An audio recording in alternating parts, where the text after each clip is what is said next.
Ceci est la manne quotidienne, version audio. Elle a été soignée, préparée pour nous aider à gagner spirituellement tout le long de l'année. Nous sommes aujourd'hui mercredi 22 février 2023 et nous concernons le thème le repas du Seigneur. Le repas du Seigneur. Prions, Père, nous te remercions aujourd'hui pour cette opportunité que tu nous as donnée. Notre prière, Seigneur, nous savons que tu as préparé des grandes choses pour nous donner. Seigneur, nourris-nous et aide-nous à marcher selon ta volonté. Au nom précieux de Jésus, nous avons prié. Amen. Le repas du Seigneur. Test. 1 Corinthiens chapitre 11. Lisons à partir du verset 17 jusqu'au verset 34. 1 Corinthiens 11. Lisons à partir du verset 17 jusqu'au verset 34. En donnant cet avertissement, ce que je ne loue point, c'est que vous assemblez, non pour devenir meilleur, mais pour devenir pire. Et d'abord, j'apprends que lorsque vous réunissez en assemblée, il y a parmi vous des divisions, et je le crois en partie. Car il faut qu'il y ait aussi des sectes parmi vous, afin que ceux qui sont approuvés soient reconnus comme tels au milieu de vous. Lorsque donc vous vous réunissez, et ce n'est pas pour manger le repas du Seigneur, car quand on se met à table, chacun commence par prendre son propre repas et l'un a faim tandis que l'autre est ivre. N'avez-vous pas des maisons pour y manger et boire? Ou méprisez-vous l'église de Dieu et faites-vous honte à ceux qui n'ont rien? Que vous dirai-je? Vous louerai-je? En cela, je ne vous loue point, car j'ai reçu du Seigneur ce que je vous ai enseigné. C'est ce que le Seigneur Jésus, dans la nuit où il fut livré, prit du vin. Et après avoir rendu grâce, le rompit et dit, « Ceci est mon corps qui est rompu pour vous. Faites ceci en mémoire de moi. » Demain, après avoir soupé, il prit la coupe et dit, « Cette coupe est la nouvelle alliance à mon sang. Faites ceci en mémoire de moi toutes les fois que vous en boirez. Car toutes ces fois que vous mangez ce pain et que vous buvez cette coupe, vous annoncez la mort du Seigneur jusqu'à ce qu'il vienne.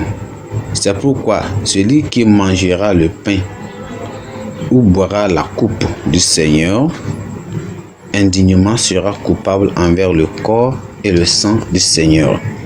Que chacun donc se prouve soi-même qu'ainsi qu'il mange du pain et boive de la coupe. Car celui qui mange et boit sans discerner le coupe du Seigneur mange et boit un jugement contre lui-même. C'est pourquoi cela qu'il y a parmi de vous beaucoup d'infirmes et de malades et qu'un grand nombre sont morts. Si donc nous jugeons nous-mêmes et nous ne serons pas jugés, mais quand nous sommes jugés, nous sommes châtiés par le Seigneur afin que nous ne soyons pas condamnés par le monde. Ainsi, mes frères, lorsque vous vous réunissez pour le repas, attendez-vous les uns les autres.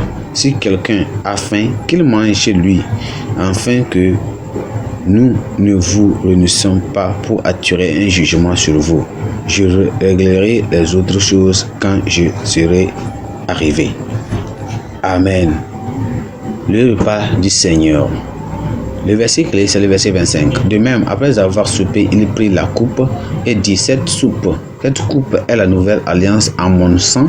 Faites ceci en mémoire de moi toutes les fois que vous en boirez. Amen.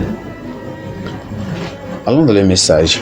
Beaucoup de gens aujourd'hui se demandent pourquoi nous devons prendre le dîner ou bien le souper du Seigneur. La raison en est simple. Jésus-Christ était sur le point de mourir pour le salut du monde, inaugurant une nouvelle alliance avec son sang, et il désirait que les croyants n'oublient pas l'importance de cet événement dans leur communauté. Le Seigneur a décrit les modalités de la bonne observation de la scène du Seigneur, ou bien du repas du Seigneur. Cela doit être fait avec du pain sans levain et du fruit dans les vignes, signifiant son corps et son sang offerts en sacrifice sur la croix au calvaire. Alors, il l'institua dans la nuit où il fut livré. L'église de Corinthe avait fait de la même chose. une occasion où les privilégiés affichaient leurs richesses et toute autre forme de désordre. Mais l'apôtre Paul a écrit pour mettre des choses en ordre quant à la manière dont cela devait être observé. Cela inclut la directive à ceux qui ont faim de manger à la maison avant de venir à l'église pour éviter de se rassembler. Pour faire quoi? Selon dans le verset 9, il a dit ceci: pour attirer un jugement sur vous. Aussi, chacun doit s'examiner avant d'en manger. Celui qui mange le pain ou boira la coupe du Seigneur indignement mange et boit sans jugement contre lui-même. Beaucoup sont tombés malades tandis que d'autres sont morts pour avoir participé négligemment au repas du Seigneur. Chaque fois que nous venons à la table du Seigneur, nous devons apprécier ce qu'il en coûte pour nous être réconciliés avec Dieu. Nous devons aussi considérer le commandement avec solennité, le cœur plein de gratitude envers Dieu et avec une résolution renouvelée de suivre Christ sans hésitation. Ce doit être une occasion de s'assurer que nous vivons sans péché et que nous sommes prêts pour l'éternité. Le Seigneur nous aide à être toujours prêts quand le repas du Seigneur arrive, que nous allons se préparer et voir se sonder et s'assurer que nous sommes bien en relation avec Christ avant de prendre cela au nom de Jésus. Prions. Père, nous te remercions, nous te glorifions aujourd'hui pour cette parole. Nous te louons pour ce que tu as fait pour nous à la croix.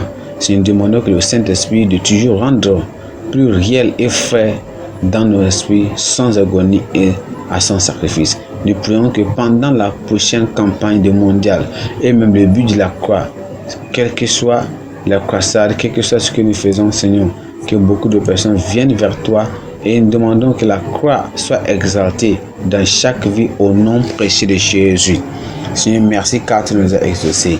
Au nom précieux de Jésus, nous avons prié. Amen. La pensée du jour dit: ce qui peut nous empêcher d'accéder au repas du Seigneur nous empêchera d'accéder au ciel. Ce qui peut nous empêcher d'accéder au repas du Seigneur nous empêchera d'accéder au ciel. La Bible en un an, Juge chapitre 14 jusqu'au chapitre 17. Juge chapitre 14 jusqu'au chapitre 17. Merci que le Seigneur vous bénisse.